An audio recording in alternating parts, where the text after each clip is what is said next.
Bismillahirrahmanirrahim.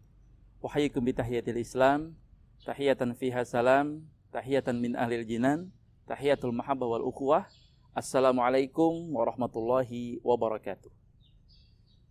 Alhamdulillah, alhamdulillahi rabbil alamin, alhamdulillahillazi anzalal qur'ana fi syahri Ramadan, hudal linnas wa bayyinatin minal huda wal furqan. Wassalatu wassalamu ala asyrafil anam, sayyidina wa maulana Muhammadin wa ala alihi wa sahbihil kiram, amma ba'du. Alhamdulillah, pemirsa ceramah Ramadan Ukhuwah yang dirahmati Allah.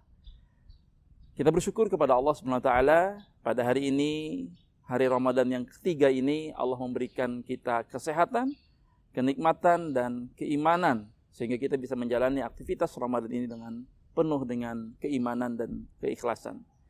Salat serta salam selalu kita sampaikan kepada baginda Nabi besar Muhammad sallallahu alaihi wasallam beserta para keluarga, sahabat beliau, dan tentunya mudah-mudahan kita semua umat beliau mendapatkan syafaat dari Nabi Muhammad sallallahu alaihi wasallam. Pemirsa ceramah Ramadan Ukhuwah yang dirahmati Allah. Pada hari ketiga Ramadan ini, tema cerah kita hari ini adalah keistimewaan bulan Ramadan. Keistimewaan Ramadan ini begitu banyak, dan hanya 5 saja yang akan saya sampaikan pada kesempatan kali ini. Sebelum kita membahas tentang keistimewaan Ramadan, kita pelajari dulu Ramadan ini adalah nama bulan yang berasal dari bahasa Arab, yang asal katanya adalah Ramadhan, di mana artinya adalah panas terik yang membakar. Sehingga wajar kalau kita berpuasa dalam keadaan panas, dalam keadaan terik, haus, dahaga, dan lapar tentunya. Nah, sebagian ulama mengambil hikmah dari kata Ramadan ini, bahwa dengan berpuasanya kita di bulan Ramadan ini, dengan amal ibadah yang kita lakukan di bulan Ramadan ini, kita berharap Allah membakar hangus semua dosa-dosa yang dilakukan oleh hamba-hamba Allah Subhanahu wa taala. Keutamaan Ramadan yang pertama adalah Ramadan ini bulan diwajibkannya kita berpuasa, di mana tidak Allah wajibkan di bulan lain. Sebagaimana firman Allah di dalam Al-Quran, surah Al-Baqarah ayat 183, A'udzubillahi minasyaitonirrajim, Bismillahirrahmanirrahim, Ya ayyuhallazina amanu, kutiba alaikumus siyam, kama kutiba alal ladzina min qablikum, la'allakum tattaqun.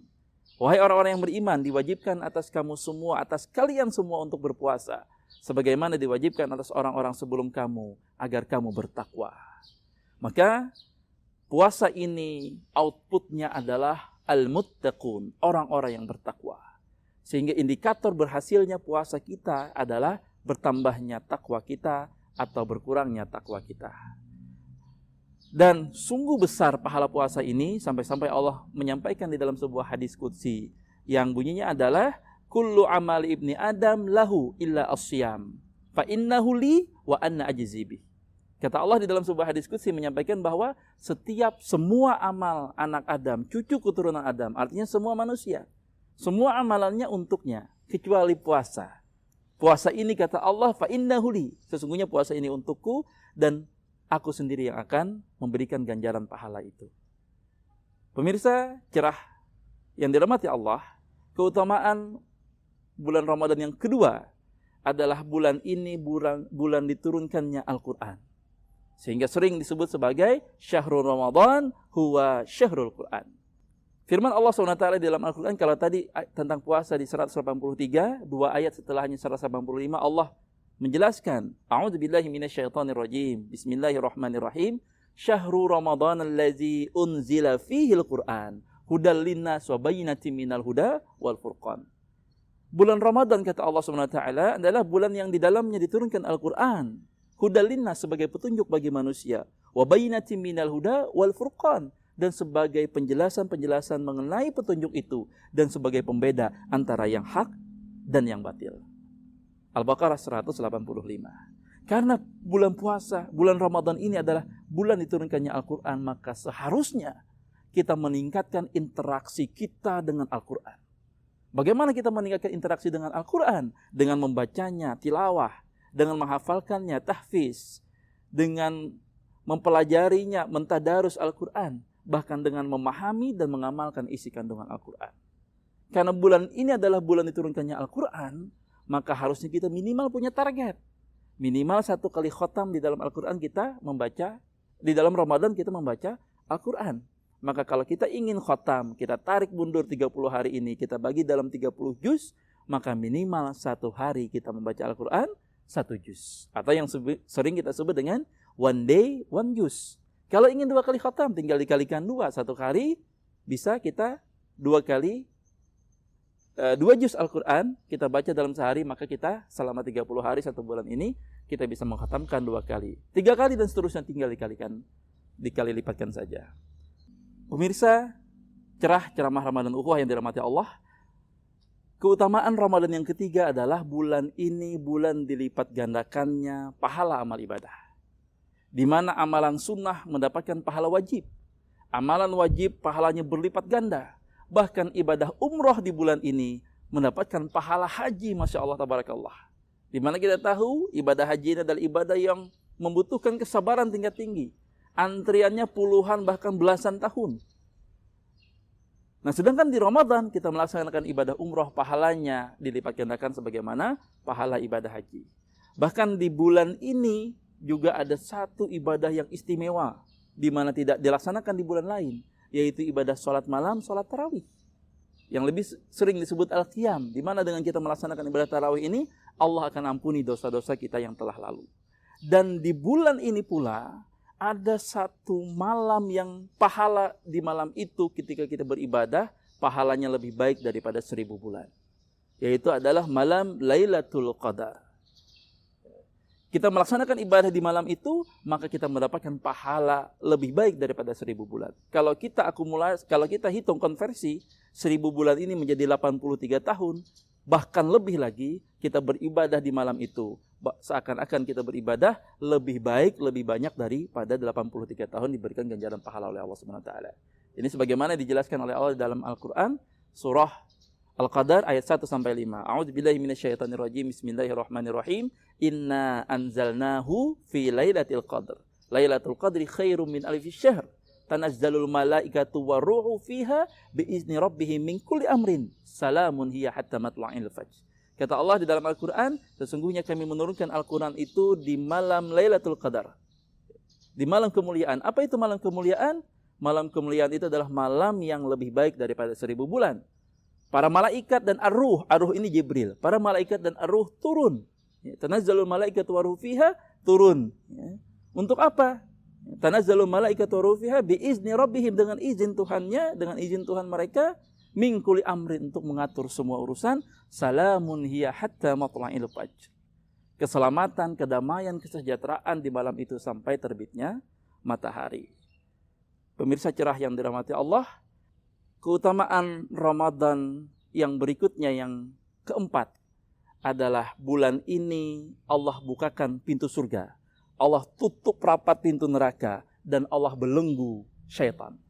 Sebagaimana hadis dari Nabi SAW, beliau bersabda, "Idza dakhala Ramadan, futihat abwabul jannah, wa ghuliqat abwabun nar, wa suffidatis syayatin." Kata Nabi SAW, jika masuk bulan Ramadan, pintu-pintu surga akan dibuka lebar oleh Allah. Pintu-pintu neraka akan ditutup, syaitan-syaitan akan dibelenggu.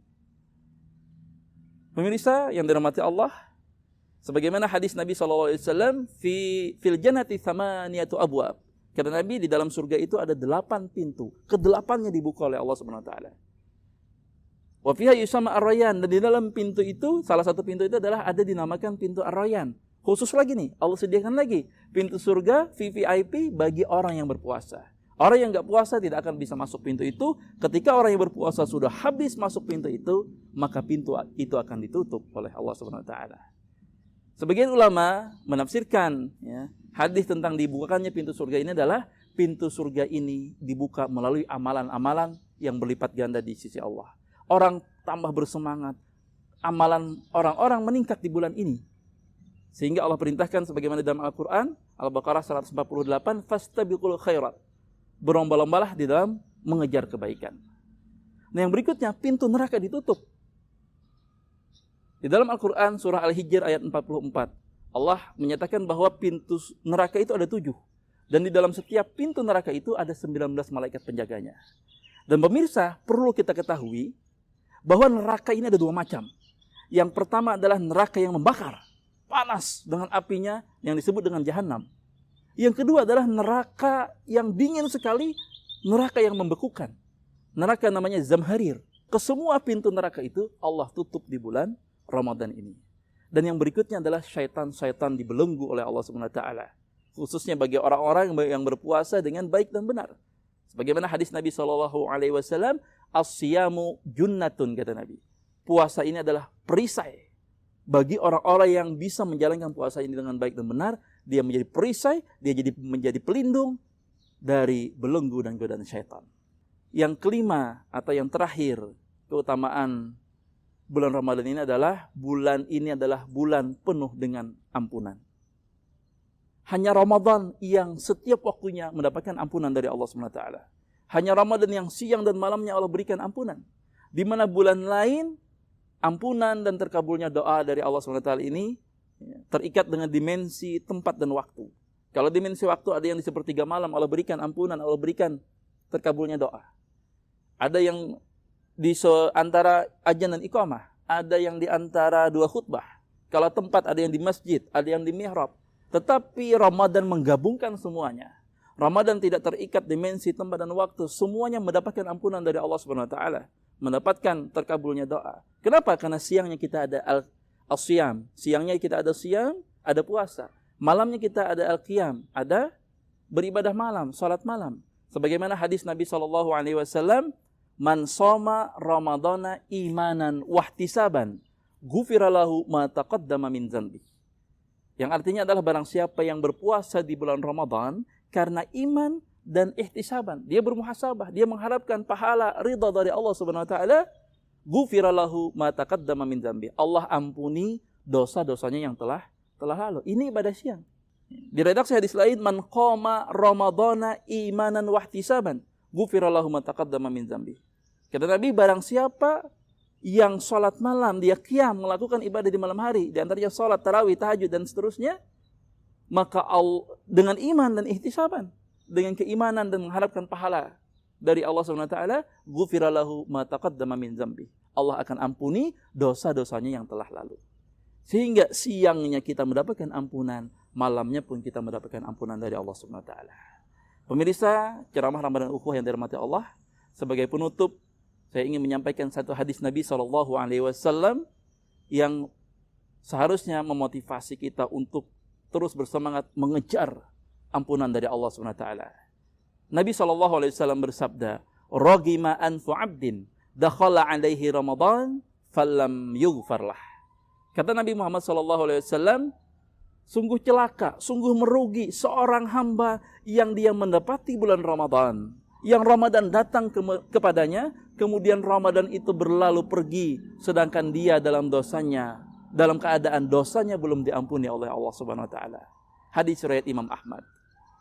Nah, tentu kita berharap bahwa Ramadan yang kita lalui ini dapat menjadikan kita mendapatkan ampunan dari Allah Subhanahu wa taala. Pemirsa, ceramah Ramadan Ukhuwah yang dirahmati Allah, dari banyaknya keistimewaan Ramadan tadi, keistimewaan bulan Ramadan tadi, maka tentu kita berharap kita bisa memaksimalkan keistimewaan tadi dengan amalan-amalan yang bisa kita lakukan di bulan ini.